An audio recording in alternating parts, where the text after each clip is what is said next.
Yo, what's going on, everyone? Welcome to the Skinny Jean Gardener Show. We are here live every Monday, Tuesday, Wednesday, Thursday for 2 whole hours from 8 o'clock. That means 8 till 10. So if you want to join us, come along, join in, phone in, chat gardening, and anything else you fancy. Plus, we've got amazing interviews from amazing guests. We're the only... This is a world record thing here. We should get Guinness involved. We're the only gardening show that is on 4 nights a week. Unless it's Chelsea, then the BBC sort of take over from that, didn't they? But we've got a great one coming up for you tonight. So should we get started? Go grab a cup of tea and let's chat. Facilia. Or Pacilia, you just read it off there. Yeah. Oh, I'm on. Oh, I can't hear you, Anon. I've done something wrong with the thing. Anyway, elephant poo is what I got. Good evening, Lee. How are you? Great, mate. Your signal is always terrible, but I'm good, my friend. Excuse me. You got an allotment? When I go, don't put artificial grass on top of me, alright? Are you going to get composted, Lee? Yeah,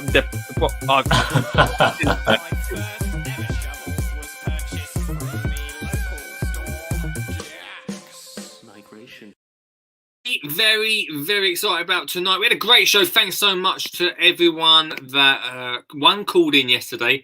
And also for your kind words about the George Lamb podcast. I've had great messages today. Sorry, I've just downed a cup of tea. Not a good idea.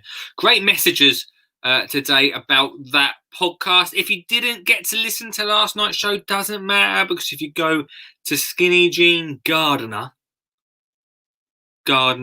podcast, I think that's what it's called, in all good podcast apps, whether that be Spotify, Apple, or Amazon Music, or Stitcher, or wherever you listen to your podcasts, then go listen back to the best bits over there. Tonight we have VIPs of the show. We've not got rid of many VIP cards recently, team. Where are they? The VIP cards for our listeners. We've got 50 to give away just for you guys. 8 gone. Only 8 VIP cards have been sent out in the past week. If you want to get your hands on one, all you got to do, call 0742 357 4520. Call in, we'll chat. And then we'll decide the group, the commenters, which I can see all your comments coming through. Sugget Roof, good evening.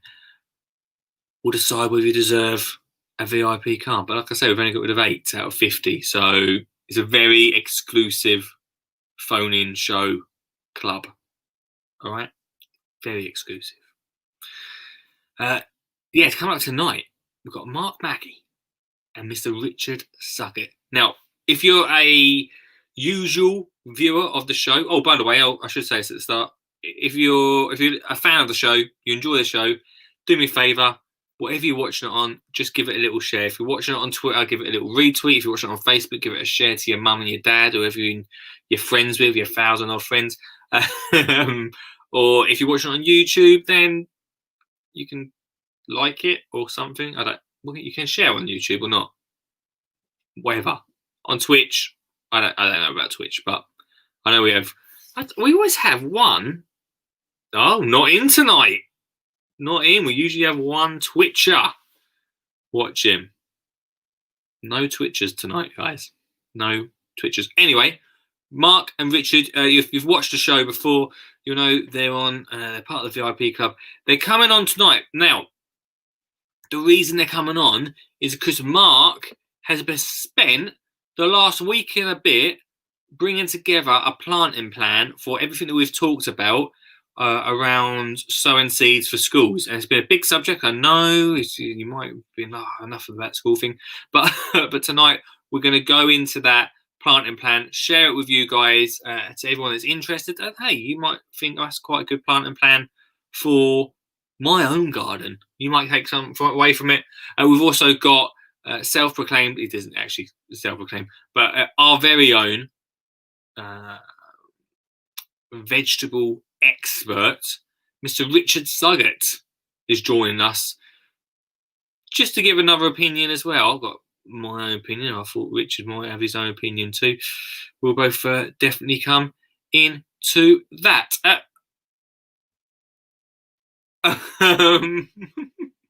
Very odd comment just pop up on YouTube. I won't mention that one. Fair enough though. Welcome to the show. We can't answer that question anyway on the YouTube. That's coming up at 8:30 on the show tonight, Mark and Richard.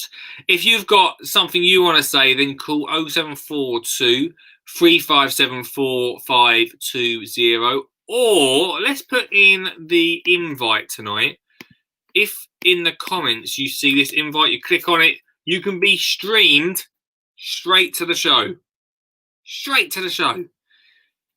So if you're up for that, if you want to chat tonight, then let's make that happen, everybody. Let's make that happen.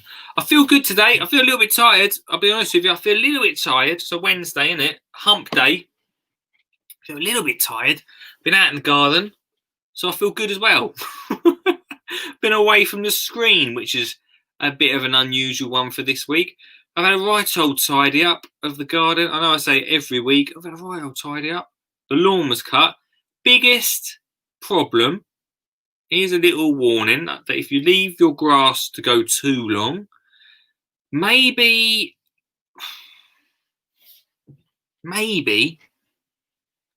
just give it a little recce beforehand, guys. Just a little recce over the area to make sure that no foxes have had a little, you know what I'm saying. Because I'll be honest with you.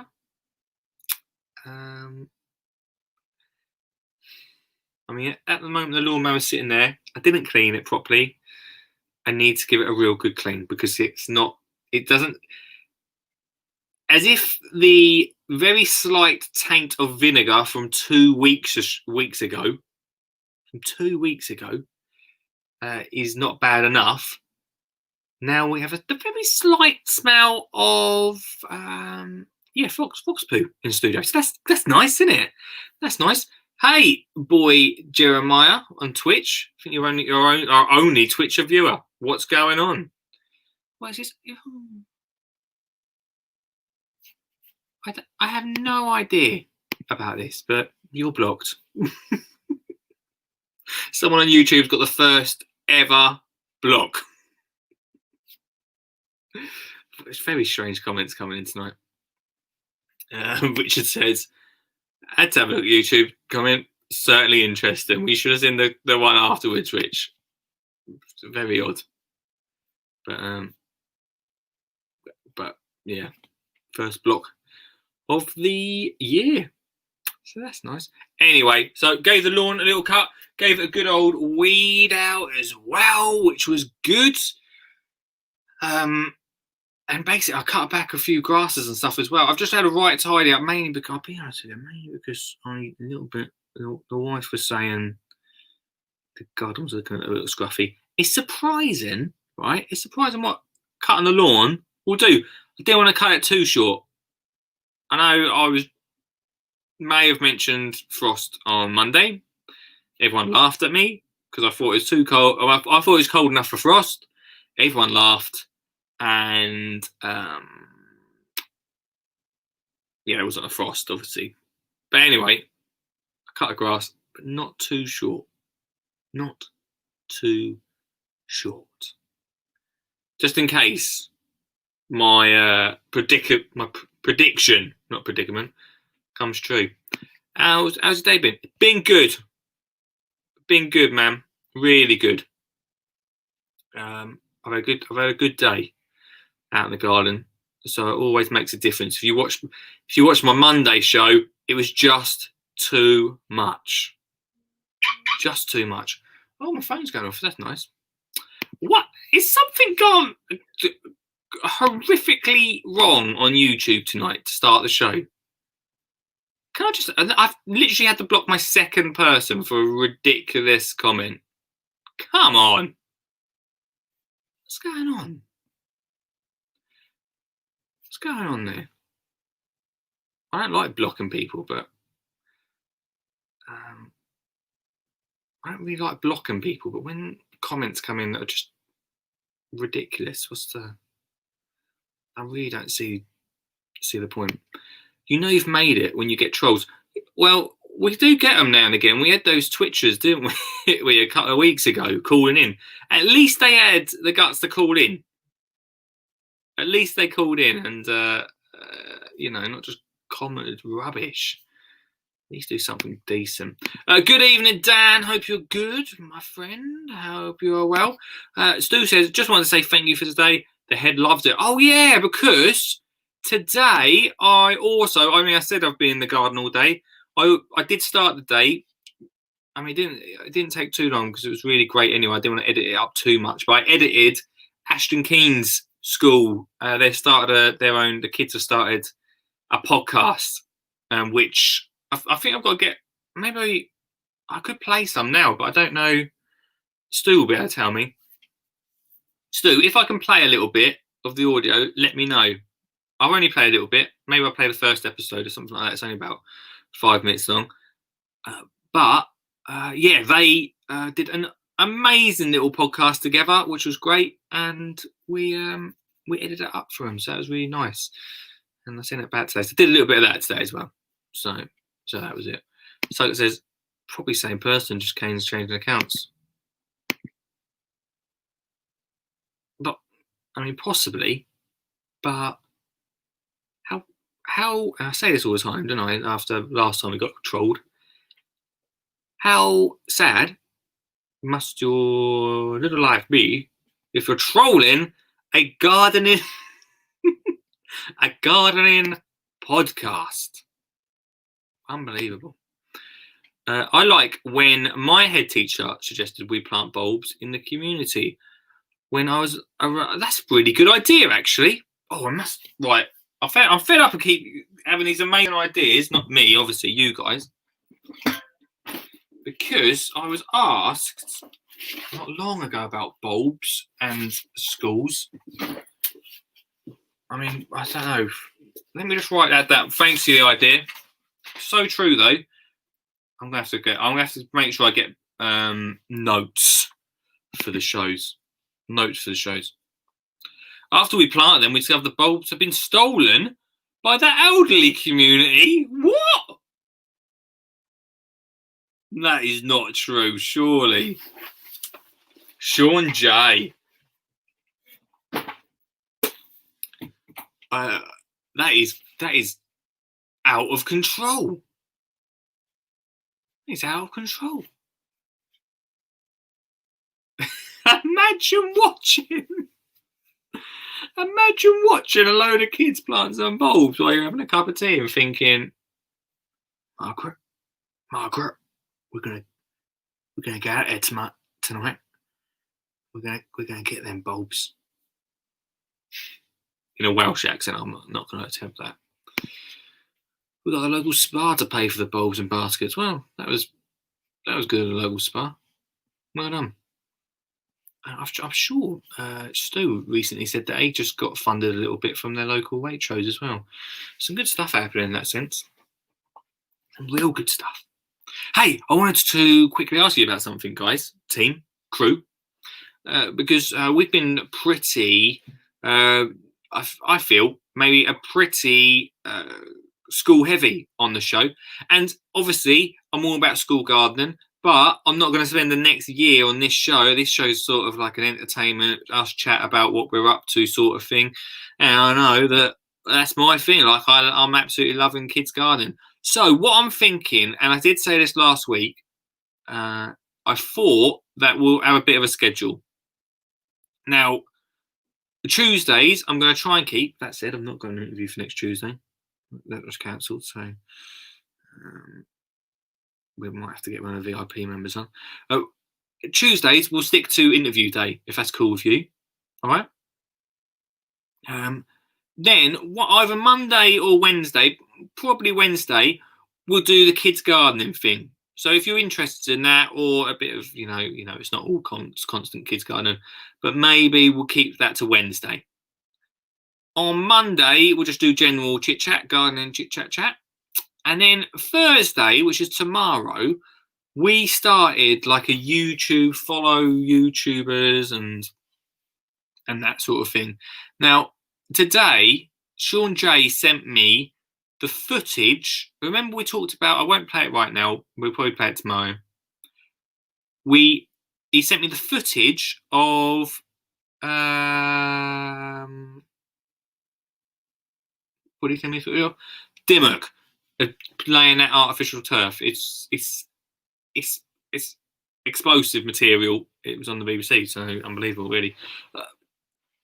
Anyway, it happens. He sent me that. And that got me thinking. He sent me the whole episode to say 35 minutes in.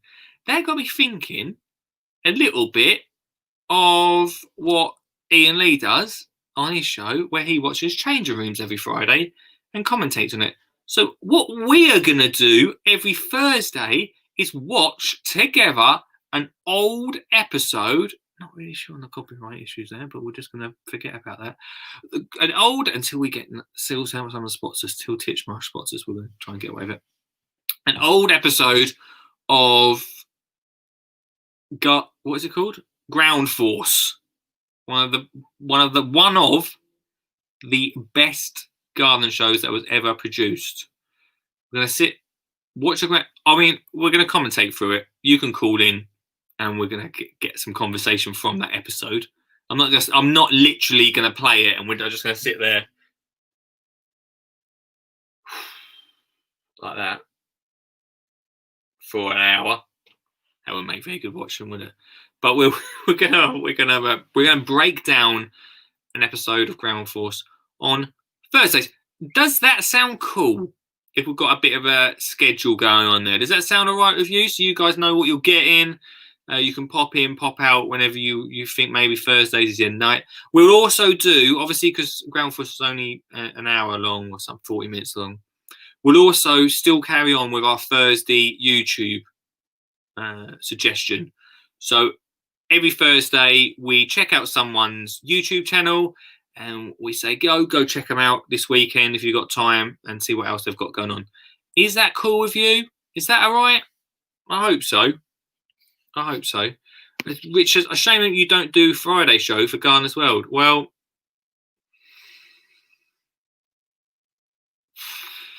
maybe we'll watch some really old Gardener's World episodes as well. It doesn't just have to be Ground Force. We'll start with Ground Force tomorrow.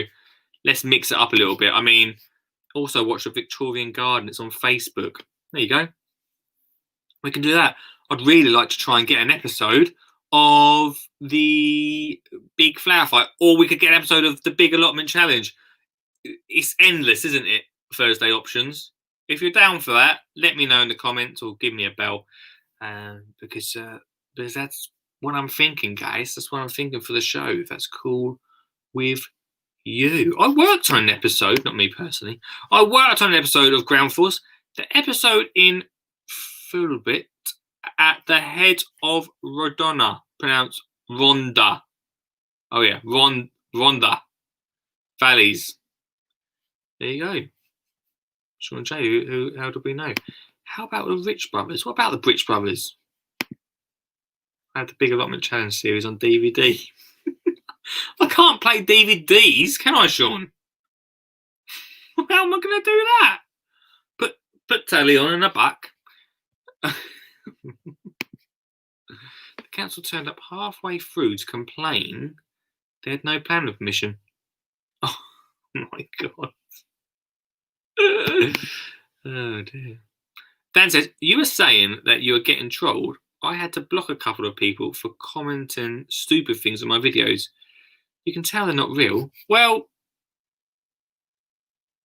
I don't get it. I don't understand that whole world of trolling, to be honest with you. If I was going to troll someone, I'd make sure it was funny, rather than just expletives, really. I don't really get that. Mr. Smith's allotment is on YouTube. A wonderful series about growing veg. I've never heard of Mr. Smith's allotment. This could open us up to a whole new world. I love watching old gardening programs. So that's why we're going to do Thursday. That's why I'm excited about that.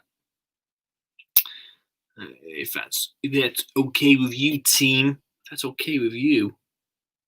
Thursdays seem to be. That said, we've got 10 minutes until we go to the first ad break, guys. That said, tonight is a little bit quiet on the old calls. Doesn't matter.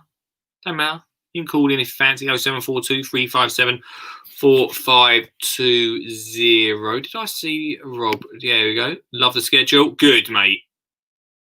Good. What was just happened here? Cameron's just sent me an email. All I see is emails popping up from Cameron throughout the show. Oh, mate. Chill out. Anyway, back to what I was doing today. Cut the lawn. Went through the fox poo, which was not the best idea. I'll be honest with you. And then cut some grasses back and just tidy up a few of the beds, which was important. Filled up the composter, fed the worms finally. Gave them a good old. I say gave them a feed. I mean, I put some scraps in there. Also put some paper in there as well. So we've got a few layers going up. And for anyone, I don't know if I mentioned the other day, I think I did, that I was worried that I was missing the worms. Panic not, because they are loving it. They're loving life. Okay? So, there you go. Right, we've got 9 minutes left. Right, I think, let's see if you can hear this to begin with. Not 9 minutes left of the show. We've still got an hour and a half to go. But we have got Sir Richard Suggett coming on. And Sir Mark. What is Mark's surname? Because I keep calling it Mackie. Yeah, just checking it was. Here we go. That's not pronounced like that. Right, let me just see if you can hear this. What episode do I want to play? Let me just see. Right, let's click on that. Open that up. Let me see if I can hear this. Hang on. You'll be able to hear it as well, hopefully. Is it going to work? It's not fit. No, it's not feeling it. Hang on. Oh, here we go. This might make. Here we go. Is it loading?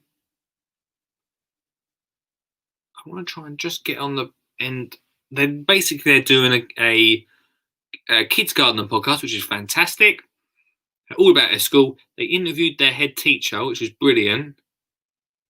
But just at the end, it's not going to load, is it? That's a shame. Why can't I get that to load? Some good, brilliant. Here we go. Is it going to work? Doesn't want to like. Come on. Wait, let me see if I can do it this way. Oh, you got to be careful. It's not enjoying it tonight.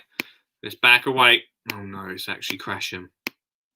If you lose me, it's because I've tried to load a podcast for the kids. Something is not playing ball. Which is worrying. No, it's gone. Oh! Here we go. Right, okay, cool, right. So let's get to the point.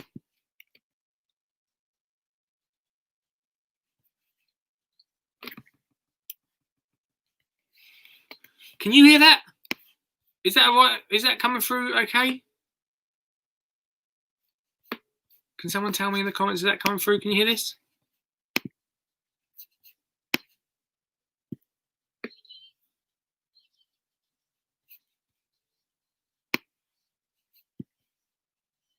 Does that sound okay? No, you can't hear it. Oh, that's not very handy, is it? No sound. Oh, why is it not? Okay. Well, that's annoying, isn't it? I thought that would come through for some reason.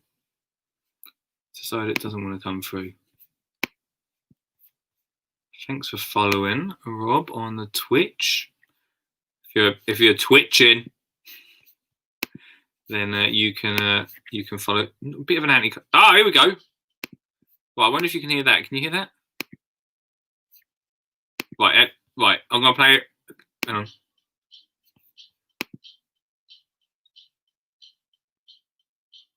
that coming through?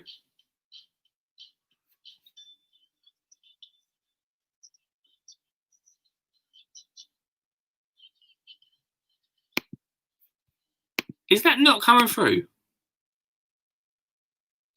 Just 5 minutes of technical issues. But let me see if I share screen. Very quiet. Well, that's annoying. I'll crank this right up. Might blow your eardrums, team. Can barely hear it. Right on. This was not worth it, was it? Oh, here we go. Oh, this is going to blow your ears off, really. How's that sound? Shared that screen. Right, is that, did you catch that? I'll turn it right up. Let's turn it right up.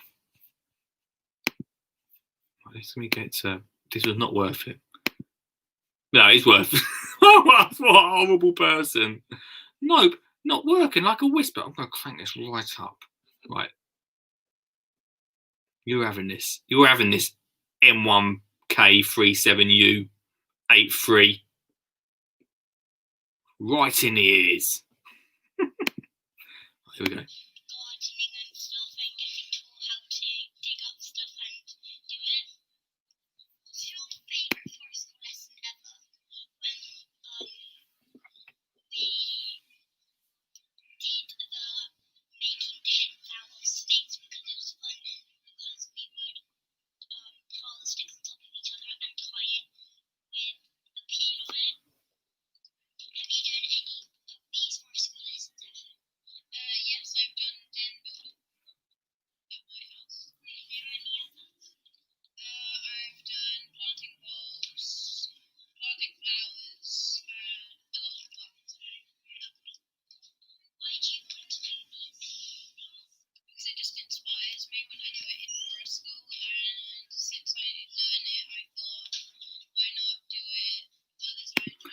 Rubbish. I don't know what happened. I don't know what.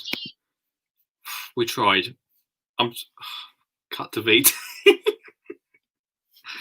I don't know what happened. I thought I can hear it perfectly, but we tried. Let's do a break. Hey, what's going on? This stream and the podcast is sponsored by. I love how literally. Literally, I was saying that with the volume down. What I said was, what a start to the show. What a half hour. Don't worry, next hour's gonna be great. Let's cut to an ad break. Hey, what's going on? This stream and the podcast is sponsored by Flymo. Flymo, your life easy. My nan absolutely loves Flymo, and she was the one that first introduced me to Flymo, the brand Flymo. Way back when I first got my new home, because she used Flymo in her garden. Then she bought my mum and dad a Flymo when they got their garden, and then when I got my garden, my nan bought me a Flymo. It's been in the family for years. I absolutely love it. They're such a great product. They're quality, they're affordable, and they think about how to make it easy for you to go cut the lawn, cut those edges, and do those gardening tasks. So flymo.com if you want to get your hands on some of their products, plus spend over £45, and you, yes you, dear listener, can get free delivery. Oh! Go check it out now, flymo.com. The Skinny Jean Gardener, How to Get Kids Gardening book, it's available right now. That's right, in all good. Well, I'm on Amazon mainly, to be honest with you. On amazon.co.uk or .com, wherever you're in the world. Amazon, How to Get Kids Gardening is available right now. It's a $9.99. Oh yes, my self-published work, $9.99. Let's have a little flick to see what you could be doing. You could be making this. Wildflower seed balls. my favourite gardener make. A little bit messy for the kids, but brings some incredible colour to the garden. There's over 30 gardener makes inside this book that you can do with the family to get outside and enjoy whatever space you've got. Amazon.co.uk. How to get kids gardening. Would you like to sponsor and support this stream? Yes, you. Not you, but you. Yes, you. Have you got a product or service you'd like to advertise? Then this is the space for you. You get yours truly to advertise your product in a very, very unique way. Thanks very much. Plus, get it put in front of literally tens and tens of people. There's at least 12 people watching right now, probably more, probably. If you want to get your product or service in front of them, then this is the place to be. Free advert, a show, plus we'll talk about it a little bit after each advert, no doubt. That's free, that's 4 times a week, that's 12 times, guys, 12 times. If you want to get involved, if you want to support the show, it's not as expensive as you think, guys, it's not expensive as you think. Lee at skinnyjeangardener.co.uk.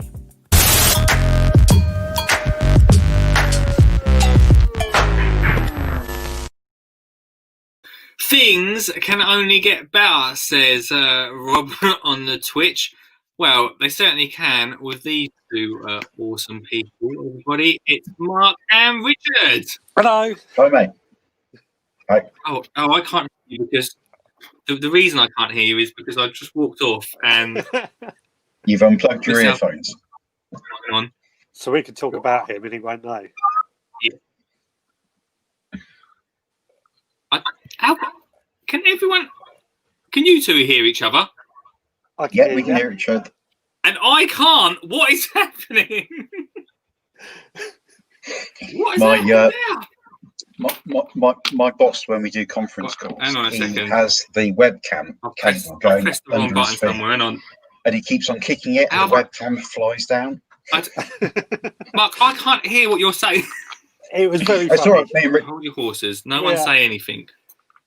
It's Robert's fault because he said that things will get better and they've not got better. Hello? Hello? Oh, what's been pressed?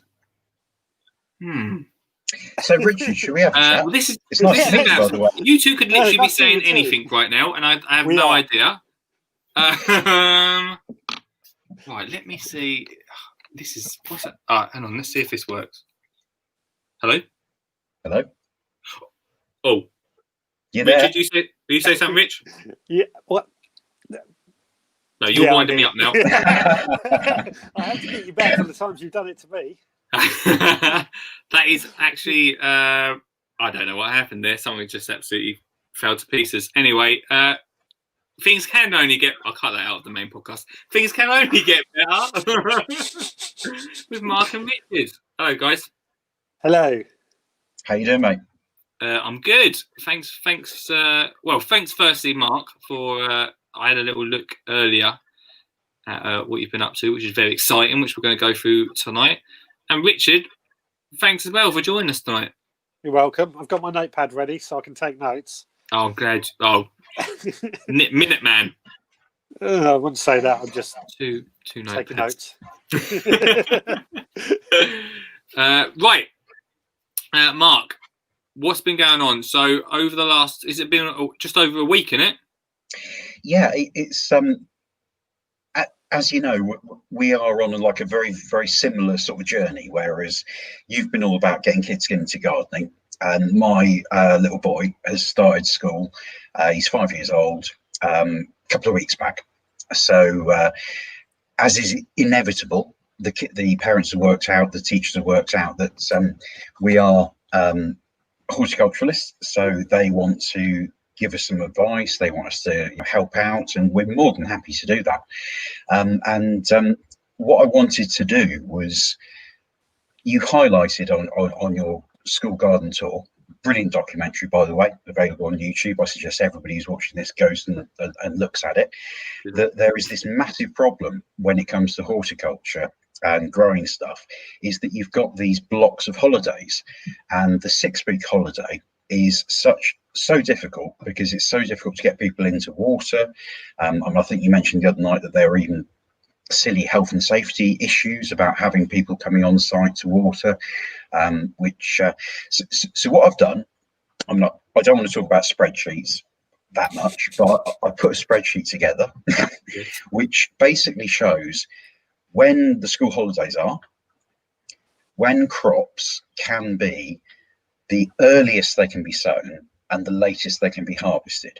Now, this is pushing the boat out a bit. Now, I'm sure Richard and a lot of your other listeners can give us some brilliant feedback to say that, I'm pushing the boat out here. But I wanted to put something together that shows school teachers, because let's face it, school teachers love a plan. They love a methodology, that they can follow. Yep. And if we can put something together which shows them that these are the easier plants to grow, that you can plant early and harvest before the summer holiday starts, then that's great. And also maybe there are certain plants that you can grow and plant in the ground, and they may be drought tolerant and robust enough to be able to survive 6 weeks with no water. And then also winter cropping and things like that. And it's made me, what I've got here is only 4 or 5 hours work. There needs to be a lot more work put into it, which I'm more than happy to do. And what I'm also kind of thinking about is that we need to start. I don't know anything about the school year because my son is just starting. Yep. And what I'd like to also put together in conjunction with this is a projects that each year group can do. Now, when I was a kid at primary school, I think I was probably in my 3rd or 4th year, and I planted a tree. And that memory stayed with me for the rest of my life. Now, if we can maybe just get like one year group every year, they plant a tree. And then they get to understand how you plant a tree, how you stake it, how you tie it, how you protect it, not necessarily how you feed it, but the understanding of what goes on when a tree is establishing and the biology behind it. So lots of different ideas, but this is really exciting because it's a starting point, and let's talk about it. Let's work out what is good. I'm thinking the initial spreadsheet I sent you, it's what we need to do is a bit of a moonpig.com. We need to turn it into a wall planner. So the schools have this wall planner up there, and if anybody here is watching tonight and wants to retweet moonpig.com, we're going to go to you for some free stuff. So the schools kind of get this wall planner.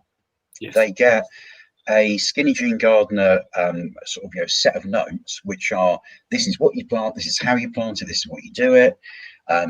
Maybe you do some YouTube pre-recorded stuff that you can send to the schools and say, this is how you plant, this is what you do.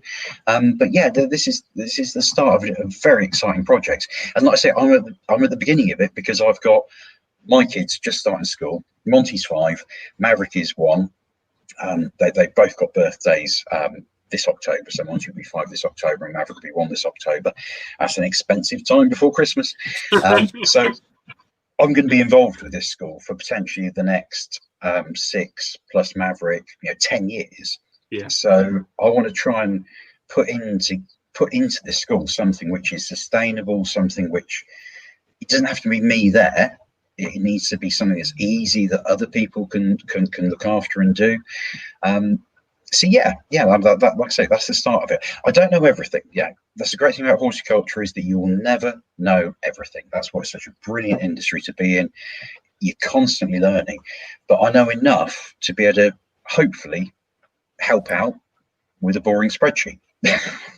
We love a spreadsheet, mate. We love a spreadsheet. What sort of things then, Mark, did you find was good to grow in? Away from the 6 weeks holiday, really. Yeah, one of the things that's actually really important to identify is what not to grow. I wouldn't recommend most of the brassicas, most of the cabbages, broccoli, cauliflower, kale, partly because they get cabbage white butterfly. So you have to put them in brassica cages, and I've grown brassicas. I made a beautiful brassica cage that lasted 4 or 5 years. It cost me about probably 60 quid to make, and then probably another 40 quid in all the meshing that I put around the side of it. So every cabbage that I grew that was in great condition probably cost about £8.50. It wasn't sort of economically viable. The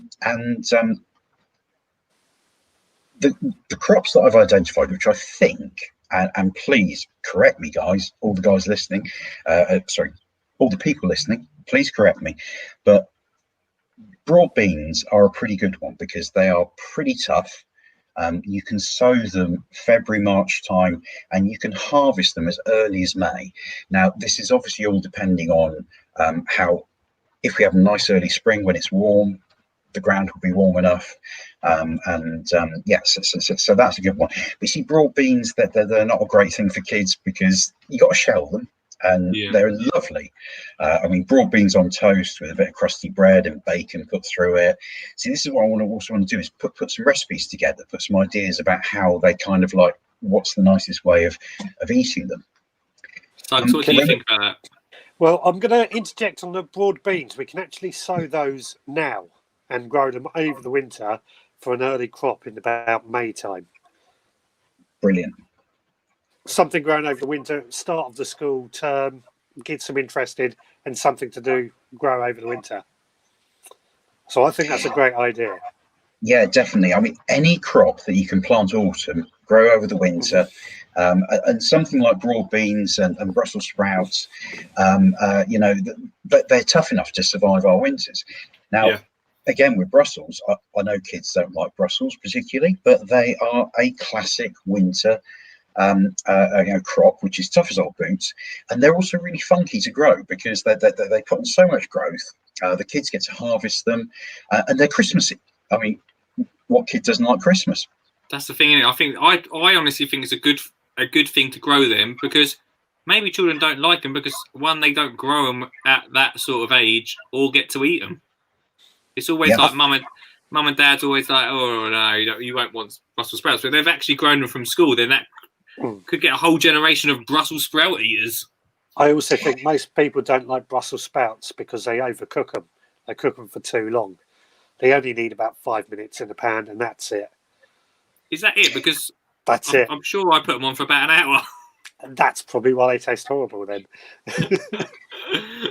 And if you've got young Brussels sprouts, you can treat them like cabbage, where you can cut them completely, put the leaves together, blanch them in a pan of boiling water, and then you put them through with bacon, smoky bacon, streaky bacon, cranberries, and butter, and you make a really lovely little sort of almost warm salad dish out of them. And they're not as brassica-y, they're not as cabbagey as they could be. There's definitely possibilities. But I must admit, at Christmas, I do love the Brussels sprout that's been scored at the bottom,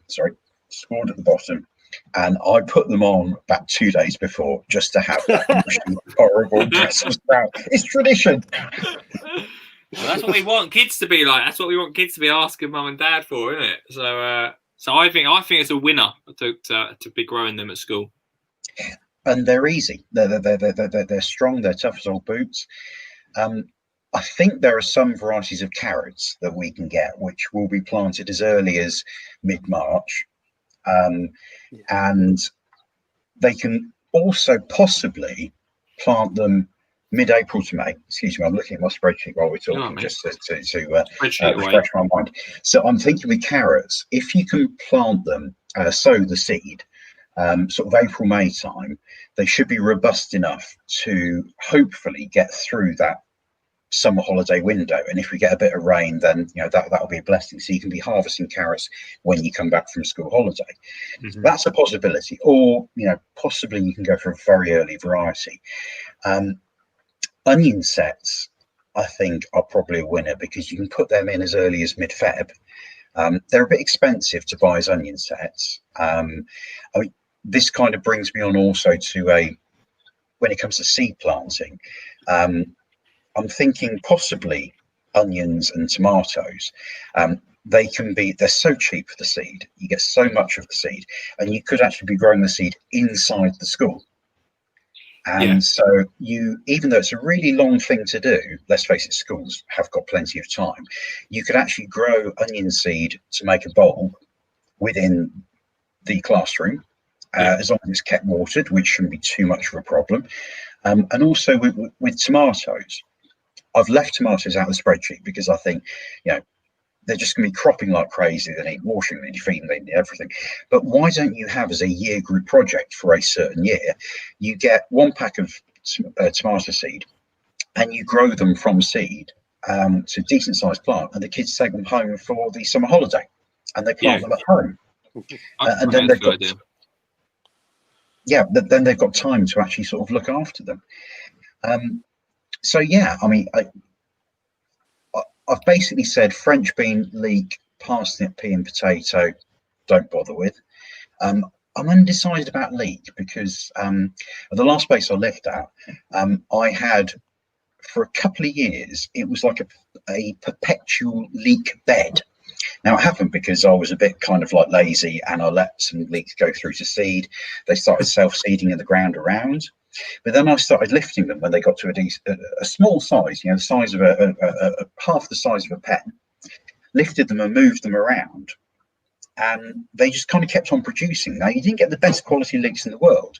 But again, another thing I really want to do is tie this back into the national curriculum, whereby if you could have a perpetual leek bed that constantly self-seeds, constantly produces new plants, and after a couple of years there'd be enough seed in the soil for them to just be popping up. All you need to be doing is managing it. So yeah, that's a bit of an idea there. So I'm undecided about leeks.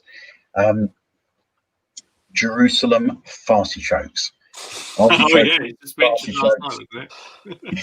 Just the name. Now, they would have to be put in an area which is almost fenced off from the rest of the school because these plants run. And a similar thing with the leeks, where with Jerusalem artichokes, if you put them in, even if you dig them all out, you've probably missed some. So they're just going to keep on coming up year after year after year. But again, you could teach the school children that, this is the life cycle of how the plants work. So we'll dig some up, we'll put some back in, and then next year we will always have more artichokes coming up. And like you say, Lee, when we mentioned the other night, when we spoke the other night, we found out that artichokes contain inulin rather than starch, so diabetic people can eat them. And I know that you can make beautiful artichoke purees, which are a bit like mashed potato, slightly stronger flavour. But if you want that lovely carb hit, then that's there. And I also really want to, because I think I can do it. Maybe we've talked about the veg, which are mainly best grown in soil. Yeah. There's a whole load of salads and fruit that are pot grown, and this is for the schools that have no green space whatsoever. They've just got tarmac. And when I was at college, we actually had a raspberry area where they were literally grown in pots on top of the field, because raspberry canes will run so far they're uncontrollable. So it's arguable that one of the best ways to grow raspberries is actually in a pot. So like I say, this is the start of the process, and this spreadsheet has 6 tabs. Veggies, which are the veggies we just talked about. There's a whole tab on fruit. There's one on herbs. I mean, herbs are so easy to do in pots, to do in the classroom situation. They don't even need to be going outside in some cases. Salads as well. We buy little salads in the supermarket that are growing in compost. Yeah. You're spending so much money doing it like that compared to buying the seed. Ornamental I'd like to really talk about, and I think that's a different conversation. And then also I did mention the other night I put a section in which is actually arable, and I would like to consider for the schools that do actually have space, soil space, to actually consider certain arable crops. If you just put in a couple of square meters of wheat, it could be a really good learning resource, because historically children have helped harvest the wheat harvest. They've been out there. They've picked up the corns which the adults missed when they were scything, and for the kids to actually, by hand take the chaff off the wheat. And okay, they may only have a handful of wheat kernels, which the teacher could then get a mortar and pestle, grind up into proper flour. They could actually get their hands in the flour and feel what it's like. And then you bring out a bag of flour and you cook pancakes, and you show them, what it can be done. And also the concept of possibly the fact that we grow food for us to eat, but we also have to grow food for livestock. And there's a magnificent plant called a mangel wurzel. Tough as old boots, will grow anywhere, and farmers grow it for livestock feed. So why not have a little section of mangel wurzels? Great name. Producing this amazing root. So we can maybe sort of bring together all the elements of ag and hort and things like that. But yeah, work in progress. 100%. Yeah, let's discuss it a bit further. How much space do you need to grow wheat? Well, it would only really be a test bed. You're not trying to get a decent crop, because you can always go to the corner shop and get a bag of flour. It's really just showing the kids that I reckon literally just 2 square meters would be enough to be able to produce flour. Enough flour just to show the kids this is how it's created, this is how it's made. And then you can also backtrack that into history, because mill owners were some of the richest people in the Middle Ages, because they were the people that took the wheat from all the little small holdings, all the farmers, and they milled it because they were rich enough to be able to buy millstones, and they were some of the richest people out there. So if we can tie this back into history, if we can tie this back into biology and all these sorts of things, it's the arable side of things has some great possibilities, because there's even a crop called woad, which is a blue dye. If you ever see blue fields, that's woad that's been grown. And the Celts, they used to paint themselves with it as war paint. It was one of the earliest dyes out there. What is it actually grown for now? Is it just? I believe. Oh, it is for fabric. Yeah, for fabric painting sort of thing. Yeah, interesting. Fabric colouring, sorry. Yeah. See, this is where I've been phoning a friend about the arable side of things, so I don't quite understand it. I've seen these amazing blue fields, so there's. The word arable has just come into my vocabulary tonight, mate. So what can I say? Well, on that note, actually, talking about arables and the kids having to help bring in the arable crops. Well, that's why the school holidays was chosen at that time, so the kids can go and help bring in those crops. Was it really? Yeah. That makes a lot of sense. It does. It also shows how school was regarded, that crops were more important than school. Yeah, that's very true. If you watch the BBC Two series, The Victorian Farm and the Edwardian Farm, they had some historians that went out and recreated these farming practices. And Richard's exactly right. The harvest season was so kids could help out. The parents were working incredibly hard. The kids were working incredibly hard. And that's a really nice thing that we can weave back through this. So what I'm kind of thinking with, turn the spreadsheet into a lovely moonpig.com. We have had a comment while you've been talking, Mark, saying, "Are you sponsored or are you on commission for Moonpig?" Well, I want Moonpig to give us the wall panel for free, so that's why I want them to. That's why I'm plugging them now. Retweet, get Moonpig's attention. I want them to be able to produce 200 massive wall planners with skinny jean garter branding all over it and do it for free. Mark, there's 17,000 primary schools in the UK. Well, let's start slow. Let's prove that it works first of all, and then move on out. Hi, Mr. Moonpig. Do you mind just printing off 17,000 wall planners, please? And this is what I think we can do also with the seed. If we can really start to work out which varieties of seed are going to be the best, we can go to Sutton's and Thompson and Morgan and people like that and say, right, we want a pack that is ideally free to schools, or possibly trade a bit off, that sort of thing. But if we can show them that we have put together a wall planner, a booklet which shows how to plant, when to plant, all these different things that the schools can pick and choose from, and say, we are going to recommend your seeds, your varieties. And if you refer the school, Thompson Morgan, Sutton's, all these great seed houses, will then give them the free seeds. And I'm kind of thinking also with, schools which have got no green space and they want to grow everything in pots. Plant pots cost no money whatsoever. It's not a lot of money. So you kind of get, well, for us guys to buy it, it does cost quite a bit of money. But to make plant pots, it doesn't cost any money whatsoever. So you again go to some plant pot companies and say, right, I've got this program for schools which have got no green space and we want to have plant pots. Can you supply them for free? I'm sure we could do something of that. Possibly even get irrigation, trickle and drip, timed irrigation. And then that would open a whole new world of possibilities. For sure. But yeah, with that, I mean, yeah, definitely. I think. What am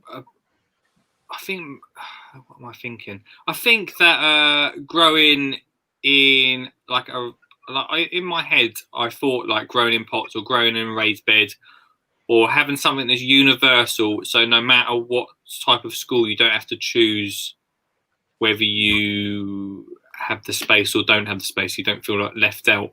Just as almost like what we're looking at here is being able to give like a package to every school to start gardening.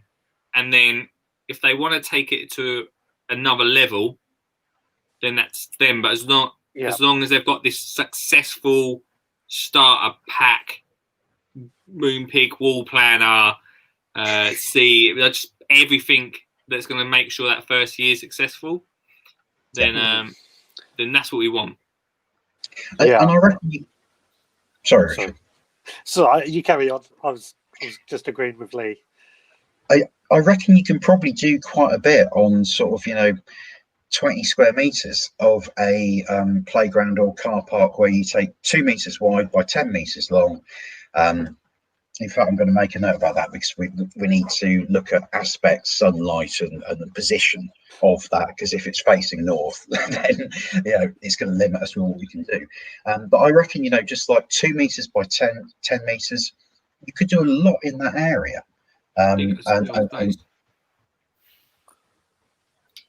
Dr. Richard Suggett, what do you think about that? Sorry, what did you say? Sorry, Dr. Richard Suggett, what do you think about that? Yeah, I've made a note about whereabouts they are in the country make a difference as well as to what grows well there. That might just add more complications into it, but I think if we can get hold of some local gardeners to find out what seed varieties does best in their local area, we might be able to get them involved to help us out. Yeah, I mean, I think it's good to find them complications now rather than when they're out there. So yeah, that's good. It's a good point. Yeah, that's a very good point. And also the spreadsheet can be adapted for Wales and Scotland, where they've got slightly different summer holidays. And Scotland, obviously, when it comes to planting early crops and harvesting, they're going to be a couple of weeks behind Kent. So we can again just sort of adapt that across. But also, east coast of Scotland has amazing light levels because the sun rises in the east, sets in the west, and some of the best fruit producing areas. Most of the Ribena that we drink comes from the east coast of Scotland because it's got those light levels. But yeah, it needs to be taken into account, but it can all be worked with, it can all be adapted. We just need enough knowledge pulled together. I can bring a bit, Rich can bring a bit, Lee can bring a bit, your listeners can bring a lot. 100%. Stuart's just said in the group, I would look at 10 square meters first. 20 is a bit large to start. I suppose it's a fair point from Stu, I suppose. I mean, Stuart's talking from experience with his working with the kids at school, so that's quite useful to hear that.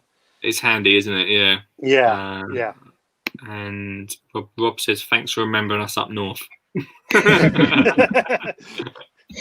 Well, it's interesting we mentioned Scotland. My father-in-law lives in Scotland, and last year when we visited them, I went to this amazing botanical gardens, Port Logan Botanical Gardens, and they have got some of the most exotic plants growing there that you would not imagine growing in Scotland at all. It's absolutely stunning. It's a lot colder in Scotland, right? Well, in this particular area, because of the microclimates, it doesn't get that cold. It's Really? very similar to weather we get down here. Oh, well, that throws a curveball, doesn't it? It does. Completely. We'll go on the average. We'll just go on the average. Go on the average. Stuart Jackson's actually noticed something that, or said something as well that I made a note of, as another option of something we can grow in places or schools that don't have a garden, or microgreens, basically. Yeah. So that could be pea shoots or meti or fenugreek or something, and something that they can actually grow quick. They can grow on a windowsill, and probably bring it during the winter time and talk about it as well. That'd be well exciting to be, even just for each child to be growing that on their desk, like in front of them. Yeah. And just being able to watch it throughout the like, imagine sitting doing your maths or whatever you're doing. You got that sitting there all the time, so you got that constant connection. I mean, you're going to get some knocked over, sure, but but you got that constant connection to watching that grow every day. You come into your class and you get to see that happening. Yeah, I mean, they tend to grow quite quick as well. So within 2-3 weeks, you're looking at harvesting them. That's it. That's the thing, isn't it? Yeah. That's exciting. I think it's a good idea to be able to do that inside. And they could probably sell those as well, because microgreens are really chefy. They're really popular at your local gastropub. And if you had a whole school growing them, you could just maybe sell them on afterwards. There was a company I came across that did a lot of... Sorry, Richard. Sorry, you carry on. No, that's fine. It's when you were talking about leeks earlier, I actually suddenly thought when you said they take a while to grow, but if you harvest them when they're small, a lot of these posh hotels will pay a lot for small leeks, baby leeks. What are you two thinking, that the teachers could have like a little bit of extra beer money at the end of the week? Let's face it, they need it. Come on, kids, get growing, because Mr. Connolly needs the beer money. Well, schools always say they don't have enough money. This could be another fundraiser for them. It's true. It's true. Well, it's a bit like, just going back to that George Lamb interview yesterday. Like, they do. That's exactly what they do. They do a big sell-off every now and again, selling their veg and whatever they've been growing. So I can't see why that can't be done. Nah. Yeah, definitely. Especially on a Friday. Like, imagine mum and dad come back with some freshly grown veg from school for dinner for the weekend. Yeah, Sunday roast sorted. Well, yeah, exactly. Yeah. And also with schools that don't have a huge amount of space, they may not be able to sort of come home with veg and things like that. But we need to teach them the principle of how you grow something. And I think all the kids, a class of 30, even if they just grow a handful of leeks, they've seen that process from start to finish. Or if they just one tree, as I mentioned earlier, it's one of my memories as a child is that I planted a tree and I saw it growing for 4, 5, 6 years at primary school. And so having this kind of continuity, having this kind of, you don't have to produce enough crops to feed the whole school or sell to the local area. That'd be great if you could, but you only need to teach a principle. So it could literally be just every crop that we've got on this list grown in one pot, but at least they see they've planted the seed. Might be 30 kids all planting the seed together, and they've seen it grow through to fruition. They can see, oh, you can buy that in the supermarket, but I planted it, I grew it. So it can be a small area. I really like the tree idea. I think that's such a good idea for each class to plant up a tree. And imagine, like, over the time, imagine like going back to school reunion and saying, I planted that massive tree over there. Exactly. And there are other trees which or other woody plants they should consider. Page 5 on the spreadsheet. we've got buddleias for butterflies. I mean, every school should have a buddleia bush in there, and maybe they should look at an area where it might be around the edge of the car park. It might be next to buddleias will grow anywhere, where a year group plants one buddleia every year, and it keeps on going. Rosa rugosa, the dog roses.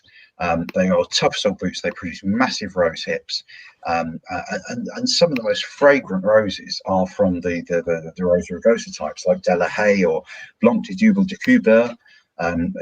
Fantastic plants. Crab apples. A crab apple is a fantastic tree to plant, and you can do stuff with the crab apples. Prunus spinosa, the sloe. Okay, the teachers will probably be making sloe gin, and let's face it, they'll probably need it by Christmas time. The common cherry, Prunus avium, tough as old boots will grow anywhere, and the sorbus, the mountain ash, drought tolerance, produce lovely autumn colours and berries. So, if one year group every year planted a tree, if the school has space, obviously big proviso, bit tricky to try and work out how to do it with schools which don't have the space. Well, I'm thinking maybe you could get in touch with the local park and actually tree plant in the park that the kids go to play in. Some tie-in with council. But then at least the year group would have the ownership of, we planted that tree, that is our tree, and they'll see it grow for decades. Stu says tree planting has to go through the governors as they have to be registered with the local authority, apparently. Okay, right, that's good to know. Which is just, again, another little curveball, but I'm sure we can get around it. I think it's not a bad idea what you're saying about going to local parks and having that there for the kids to go to and visit. If you can get that worked out with a council. I think councils will get on board because it's to do with schools, of course, and it's best for the council to show willing with schools and get them on board. Yeah, looks good for them, doesn't it? Yeah, it looks good for them, and also, if I'm not mistaken, schools come under the council umbrella, so they're basically the same group, albeit different departments. So they're all working together, and they're probably going to end up, instead of the park authority paying maintenance and looking after that bit of land, it's going to fall under the schools, and then they've got the kids doing it. So basically, they're getting slave labour looking after that bit of ground. Why have you got to describe it like that? Well, it comes back to this whole thing about how schools were started to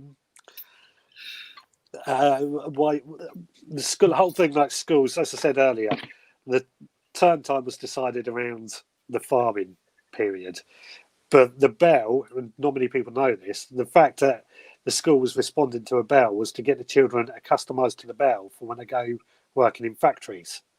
Yeah, that's true. Yeah, it's a bit When of did it stop? When did it stop, the harvest thing for the kids getting out there? I think they should have kept that going, mate.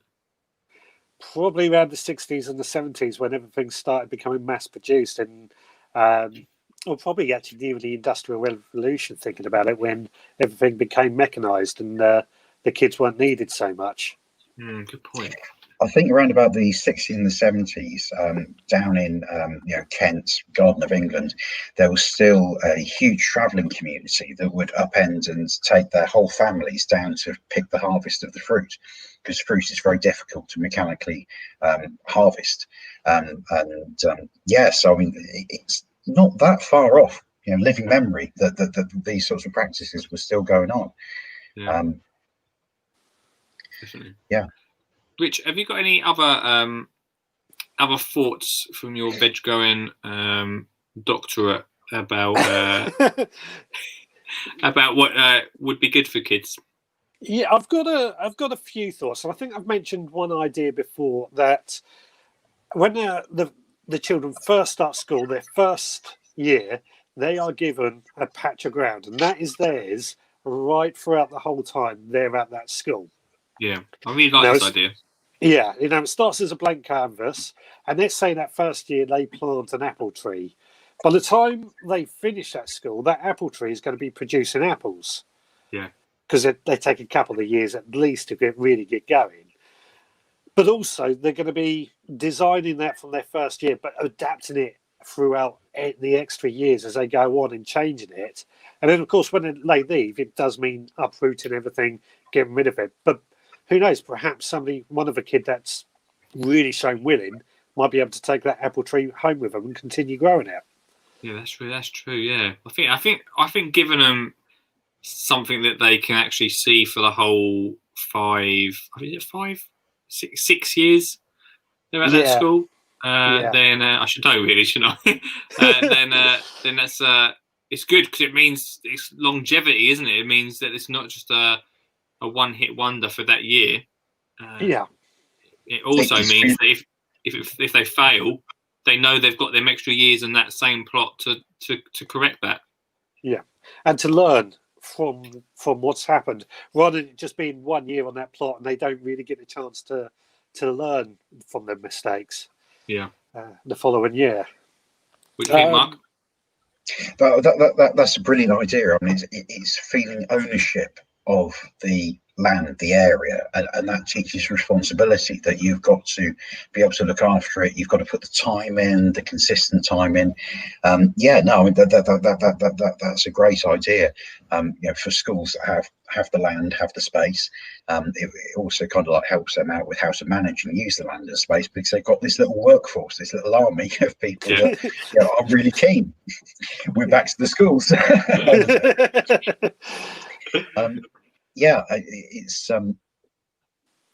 Definitely. I mean, we've got so many ideas here. We need to bring them together somehow, and it would be really great if we could have a phone-in show in the next few weeks or something. Which is, because one thing that I haven't got my head around is, because Monty, my first son, is just starting school, and he's a bit special because he's still non-verbal. So he's a little bit different compared to lots of other kids. So I need to understand what the capabilities of children are in years 1, 2, 3, 4, 5, 6, or whatever they're called, and what projects we offer them, and when is going to be the best time to do it. Because, I totally agree that at the early part of the school, the first couple of years, that's the time to put in a tree or a shrub or a long-term thing. So they've got the 4, 5, 6 years of seeing it. At what year group do we maybe grow tomato seeds? We can get moneymaker tomato seeds for dirt cheap, materials for dirt cheap. At what age are the kids old enough to be able to actually plant the seed nicely, be able to look after it, not drop it, and also want to take it home, and also like tomatoes and be adventurous in their food taste a bit more? And also what I would like to have is another 50 ideas. There's the tree, there's the tomato seeds. Give me 50 other ideas of things that we can put together in this plan for any school that signs up to the Skinny Jean Gardener plan. This is the document you get. This is what we recommend. This is what we suggest. This is what's appropriate for age groups. This is how it feeds back to the national curriculum. This is where we're teaching you the biology, the chemistry, the horticulture, the science, the history, and make it all joined up thinking. Yeah, well, my thinking behind it, and I'll just quickly use on the sides of the comments. Thanks, Stuart, for sending that through in emails. My thinking about it is that the plan that we're producing is something that will literally start from year 1, and it will be the same thing each year. So if they're growing tomatoes, you're right, things are going to fall out of the pots, things are not going to get watered, some tomatoes plants are not going to grow. But what's going to be taken from that to the next year, and to the next year, and then by year 6, you could possibly have had 4 or 5 years of failed tomatoes.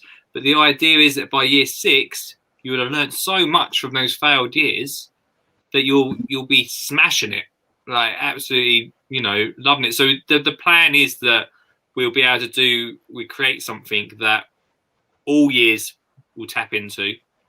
The only difference with that will be the curriculum side, of where we drop them bits in. But the actual growing thing, I think, like I say, like failure is unfortunately part of life, and mistakes happen, and you learn from mistakes. You know what I mean? So let's not call them. Sorry. I was going to say, let's not call them failures or mistakes. Let's call them learning curves. Yeah, that's more positive, mate. Yeah. A bit more positive about it. Well, from the guy that just called kids slaves earlier, yeah, I think, I think you're right. I don't have kids, so I can get away with it. So. Yeah, they are learning curves, though, aren't they? That's the thing. So yeah, all it is getting for each different year where that comes into their curriculum, which I think Mr. Jackson's just sent me some bits through, which could help. For the next time we talk about this. I was going to ask if Lachlan Cook or Mr. Jackson are listening, if they can send me a PDF of the national curriculum. I know it's a vast document, but I'd quite like to have a little scan through it and just sort of see where we can sort of add elements into it. Yeah, let me see what he's just sent me. He might have just sent me a picture of himself. Hang on. Not that he does that. He said, here's some bedtime reading. Oh, crikey, there's a lot. Oh, he has. I'll send it. I'll forward it to you, Mark. And to you as well, Rich, if you fancy having a little read. Yeah, go on then. Go on then. Yeah. So yeah, no, that's good. Yeah, so it's tapping into those bits is the bit we need to work out. But like I say, is there any other vegetables or anything else you think, Rich, from what you do? Well, I'm just wondering about actually getting the kids to run experiments as well. So let's take garlic. Normally, we'll be putting in a garlic between now and sort of December, January, depending where you are. And the kind of common reason we want to put garlic in then is because it needs a period of cold in order to split it into cloves. Mm-hmm. But what if we put some in now and then some in later on in March or something when it's supposedly too late, and compare the two and see how they compare when we harvest them? That's a good idea, actually. So almost set up science experiments. I like that. Like testing how it all works. Yeah, that's a really good idea. It's like with sweet corn. The biggest problem with sweet corn failing is that the soil is not warm enough.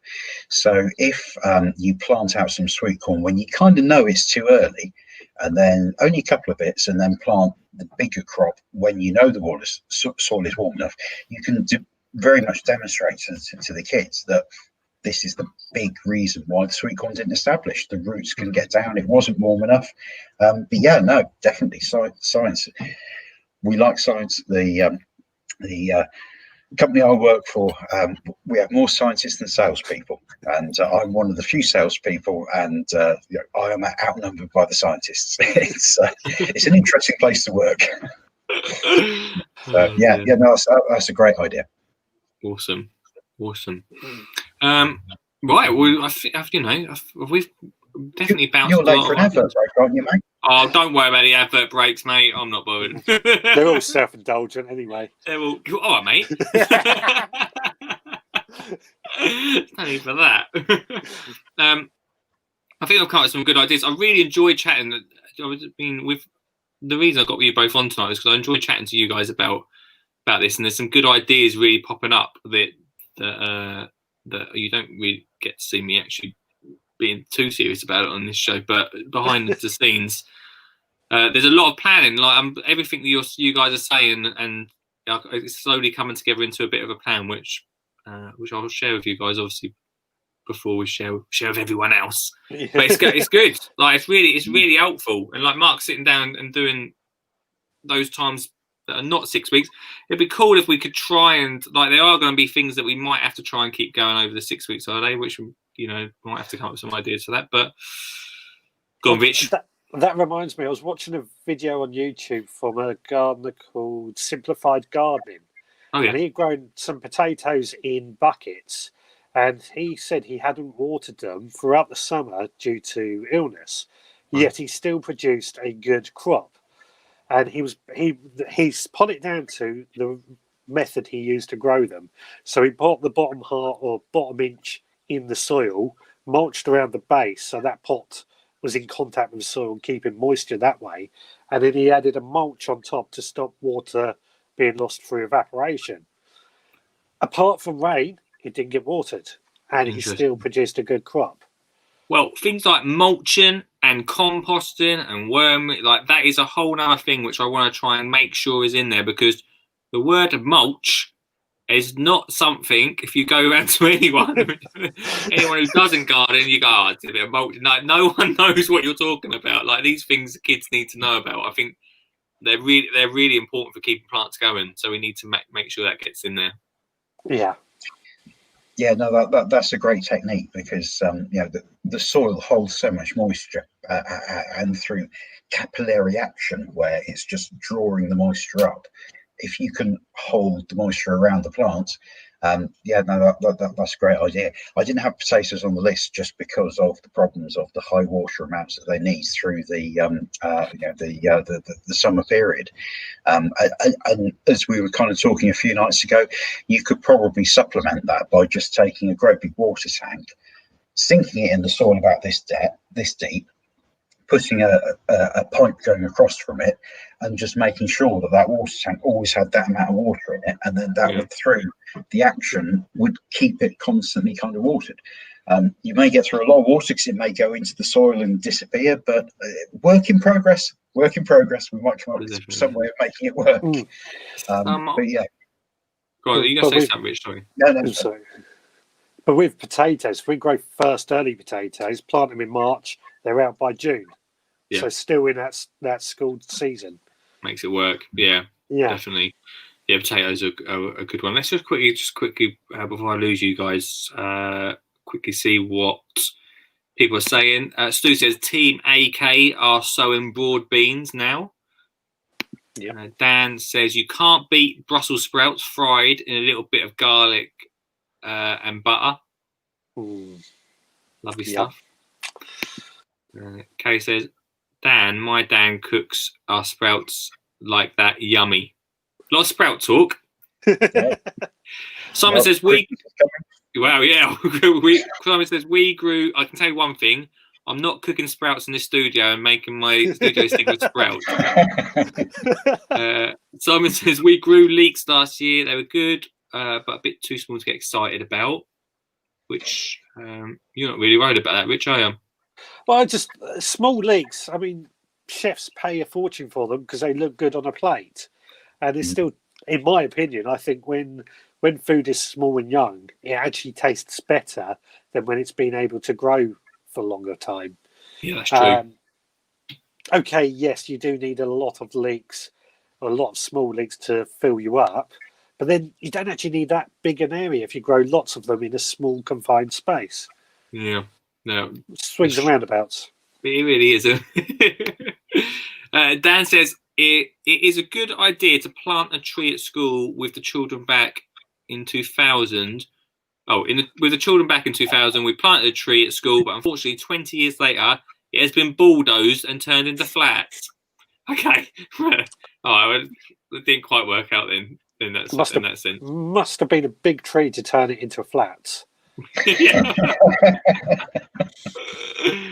Oh dear. Sean says you have your short-term plant, long-term plants. We're looking at doing a blended approach of two, success and mishaps seen in each. Yeah, I mean that's very true. It's good to have long-term plants, short-term plants, stuff that works easily and quickly, stuff that you've got to have a long-term view for, and you are invariably going to get some successes and some mishaps. I like the idea that kids need to learn that failure is possible. On a micro scale. My son Monty is really getting into Pokemon and Pokemon Go and stuff like that, and I love the fact that you cheer somebody who wins. You go, well done. If you win, you go, yes, I've won. You don't go, ha ha, I've won. You go, great, I've won.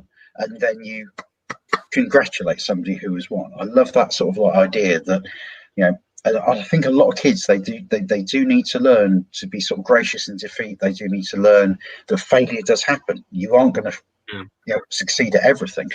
And let's face it, in horticulture, succeeding is by no means guaranteed. For sure. That builds carries. Yeah, 100%. Yeah, I even struggle with Olive sometimes with that because she doesn't like losing. I don't know who she gets that from, but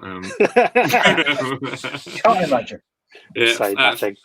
final comment is from Stu saying, Richard, you should be a teacher. Well, I'm a bit too late now in my life. Fancy that, mate? Well, as a podcaster, I kind of am a teacher. So there we go. Nice. there you go. Nicely done.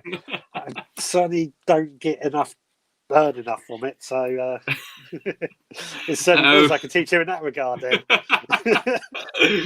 Mark and Richard, thanks so much for coming on the show tonight, guys. Yeah, well, thanks for inviting us. Well, yeah. Richard, you got your VIP card up? No, I haven't yet. Shouldn't have really let you in then without it. But thanks, guys. Thanks so much. And yeah, let's take this a little bit further and see how we go on. It's been good. It's been really good. Cool. Nice one. Thanks so much, guys. Take care, mate. Bye-bye. See you later. Bye. Oh wow, a lot to unpack there, isn't there? Which is fantastic. And yeah, Lisa's just turned up and said, "Good evening, all." Mark, sorry I've missed your live, but we'll catch up. That'll be on the bonus podcast, or not a bonus podcast, on the actual main audio podcast. Next week, I reckon that will go up, which is very exciting. But yeah, we learned a lot from that. If you've got any thoughts about that, then after the break, then hang on, wait a second, Mark's still. You right, mate? Yeah, so I'm just trying to work out how to get back to you, cancel this, and get back quickly enough that I in the advert break. I can see you in the waiting room, and I'm like, is he okay in there? I'll see you later. We really need to have a chat about how to use this technology stuff. Yeah, we'll work. It's like missing. We've got plenty of time, don't worry. This time next year, you'll be easy. See you later. Yeah, it'll be on the audio podcast next week, this chat, if you want to catch up with that. Lisa, nice to see you. If you've got any thoughts about it, then after the break, you're very much welcome to call in and chat. This stream and the podcast are sponsored by Flymo, flymo.com. I'm going to tell you a little story about Vince. Vince came into my home and basically took over all of the, not all, but the biggest gardening task, which, I'll be honest with you, took a little bit of time because usually I'm away. I'm jet setting from Birmingham to Devon, all over the country, which means that when I come home, the first task I've got to do is my lawn. Now, Vince came along and we welcomed him to the family, and now I feel like he's taken over my position in this household, which is not good. Vince, I should add, is my robotic lawnmower. Oh yes, Flymo's robotic lawnmower. Literally, you set it up, there's an app on your phone, you set it up, and every day, all week, however you want to do it, Vince, or the robotic, you can call it what you want, but ours is called Vince, goes out and cuts your lawn. Oh, made so simple. Go check it out right now at flymo.com. Spend over 45 quid, you get free delivery. You can't say better than that, can ya? So yeah, go check it out, get your own Vince. Have you heard? I've got a brand new book. It's not brand new, I know that, it was out in February, but to you, it may be brand new. How to Get Kids Gardening is available right now on amazon.co.uk. Let's have a little flick to see what great gardening makes over 30 that you could be doing as a family. Maybe you could be making stone and spoon markers, because we all know that labelling up your seeds as you put them into the soil is very important. If not, you've got no idea what's popping through when the little green shoot. That could be anything, couldn't it? Make some stone markers. Really simple, really easy, and really inexpensive. All the gardener makes in here, just literally the costs hardly anything. I don't know how I can say that. Hardly anything, mate. Hardly anything. Come on around. How to Get Kids Gardening. Amazon. Come on out round. Would you like to support and sponsor this stream? Then you can. You can get your product or service in front of people like Richard from Littlehampton, or Sean from London, even Lisa in Northern Ireland. Yeah, we're Mr. Worldwide. I think we've got some people from Australia as well. So if you're from Australia, this is the the place to be. If you want to support or sponsor the stream, then please get in contact at lee@skinnyjeangardener.co.uk, and your advert could be at this point right now.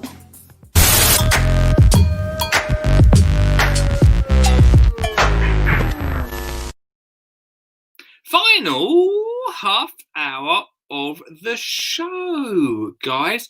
Thanks so much to Rich and Mark for coming on. I really appreciate their time tonight talking about that. I think let's say Wednesdays for the kids garden thing. That'd be really cool if that's all right with you, about chatting about that, because we're really progressing really quite fast, to be honest with you. It's really difficult. I think I said in the show the other night that as one person who's producing podcasts and doing other bits and bobs around social media and things like that. I did a talk today about that, actually. It's the school garden and stuff can be really difficult for me to focus on. Gotta pay that mortgage, guys. So your help, Richard, Mark's help as well, for bringing them bits together. It's just really helping me push along with the ideas and bringing that together, and it's happened really quick. I think I said last night to you, I said that we're looking at next year, or I personally am looking at bringing this together for Feb for up to 10 schools next year to trial through the first year. Then we'll progress it on to more and more over the coming years. 17,000 primary schools in the UK. So hopefully in 9 or 10 years' time, we would have covered them all. We'd have been sorted. We won't have to talk about this ever again, because so many children will be coming through getting gardening. Right, what's people saying in the comments here? Because there's a lot been going on. Lisa says, sorry, she missed the Mark chat. So that'll be on soon. Sorry, the school I went to has been turned into flats, says Dan. Bit of confusion about that tree. Richard, if it had not been for your talk the other night about your adventure into podcasting, I wouldn't be so vocal now, says Sean. Cheers. Richard inspiring people through the world of podding. Thanks, I'll definitely call in tomorrow, says Lisa. Fidgeting up at the office for the evening. I'm gutted I missed Mark and Stu's chat. Richard's chat. Oh, she said Richard, not Stu. Stu says Wednesday is a good day. If you do need any more info, just let me know. For sure, Stu. For sure. Thanks so much for that information. We're going to have a good old look through that. And Rich said, don't worry, I often forget my name. I often get my name wrong too. Really great. What was that word that I'd actually never heard before, which Mark mentioned? What was it, the word? It was in like the farming side of things. Can anyone remember what that word was? We'll wait and see if anyone pops up that. But like the whole wheat thing, I think that's such a good idea for children. I do wonder, it was mentioned in the comments while we were chatting whether it was too big a size that we were talking about. In my arable horticulture. Now, get out, Lee. Can I block Lisa? Can you actually block people here? I can block Lisa if I wanted to. Horticulture. I know the word horticulture, Lisa. Arable. Is it gardening? The whole week thing, really interesting. I do wonder if we might be looking a bit big there, or whether that's something that can be done in the later years. Like maybe me thinking about. By the way, phone lines are open: 0742 357 4520 if you do want to chat about this tonight, or anything else you want. I do say we're talking about kids garden, but if you've got anything else you want to talk about, that's absolutely fine as well. Please do call in. And if you want to be zoomed into the chat, just like the lads were a second ago, then this is the link. Just go into the comments right there. A lot to unpack. Sometimes I feel like there's some fantastic ideas coming through from Mark and Rich. A lot of ideas coming from everyone in the group, which is great. and it's just bringing those down into a beautiful package, like just something that is so easy that it's just a go-to, just 100%. Like a teacher, any teacher can say, yeah, we'll do that. That's good. That ain't going to cost too much. We could definitely do that. We've got support. We've got there's some sort of structure to this. Hey, actually, do you know what I said? We've got no interview next week. We might have Alana on from the RHS next week. Got a message her tomorrow. That might be a Tuesday chat. Might actually get the RHS on, talk about what they're doing. Because I think I've talked a lot. I've said I don't want to just be another thing chucked at schools. It's the last thing I want to do. Part of me was thinking, I know that Sean mentioned about National School Gardening Day. I can't remember what he called it now yesterday. And part of me thought, I could speak to a few organisations to see if they would do anything about it. Like if we could come together. Like one of my biggest things that I talked about in the documentary. Thanks very much, Mark, for mentioning the documentary. If you've not watched it yet, it does give a little bit more thinking to my brain about this sort of thing. But one of the things I'd love to do is bring people like the RHS and the HCA and people like me and whoever else is doing kids gardening, bringing everyone into one room and saying, look, can we come up with something really easy? Because I know that we're going to have Alana on next week, and I know that RHS do amazing stuff for kids gardening. But from what I found was there could be too many hoops. And we don't want hoops. We don't want certificates. We don't need any of that. We don't need to give schools a pat on the back for saying, well done, you've created this. Like, the pat on the back is going to be watching your kids growing and you being able to say, well, we did that together as a school. That's the best thing.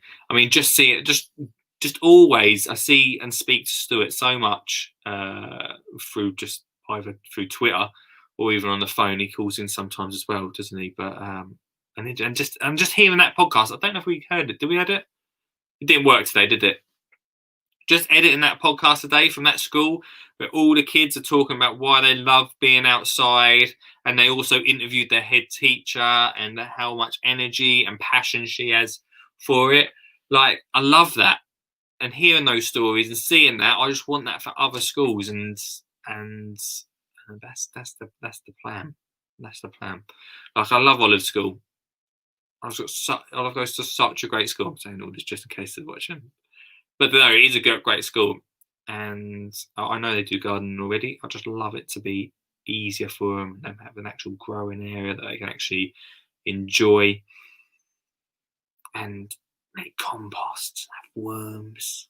That'd be amazing, wouldn't it? Like, hear more stories. Like, she does say, well, before, like, she's only, to be fair to the school, I should probably be fair in my own experience of my daughter going to school, and from her coming back and telling me what they've been up to. She has come back and said they've done gardening stuff. But to be fair to the school, she was only there for 6 months, and then that COVID thing came along.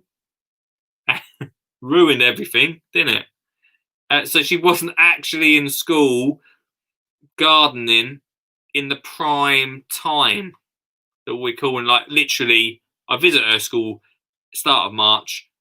From there, we should have been able to. I mean, she did say to me today, she had, Dad, in the school hall is, well, I was really lucky enough to get loads of product for the tour.